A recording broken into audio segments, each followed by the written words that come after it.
Sophia, may nagre-request. Ano daw wallpaper reveal daw? Patingin naman ang wallpaper mo. Hala! Ay! Hala! Nakakakilig lang! Sabi BFF, nakita mo ba si Sophia? Nasa CR ata BFF. Asan cellphone niya? Hiramin ko sana. Ayan. Ayun, cellphone niya nga. Pwede paswordan mo, BFF. Magpipicture lang ako. Ayan. Thank you, BFF. BFF.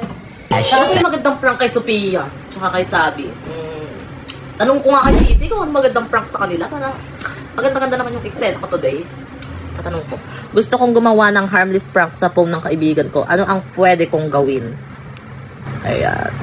Dito ang ilang harmless prank ideas na pwede mong gawin sa phone ng kaibigan mo. Kaya, baguhin ang wallpaper. Palitan ang wallpaper ng phone nila ng isang nakakatawang larawan o isang larawan ng paborito nilang celebrity. Ayan. Baguhin ang wallpaper. Palitan ng May naisip na ako. I-wallpaper reveal ko na lang si Sophia. Papalitan ko yung wallpaper niya. Thank you so much, Sisi. Alam niyo ba guys, si Sisi, pwede kanyang tulungan lalo na sa mga homeworks, schoolworks, kahit ano alam niya, itanong niyo lang. Alam niyo ba guys, free lang to.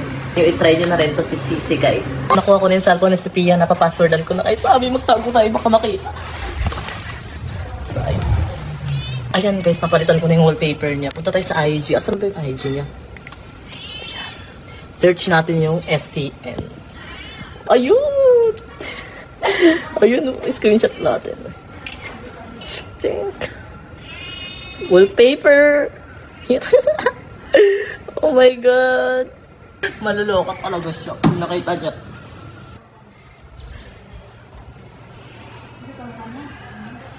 End of flashback. Hala! Hindi yan yung wallpaper ko!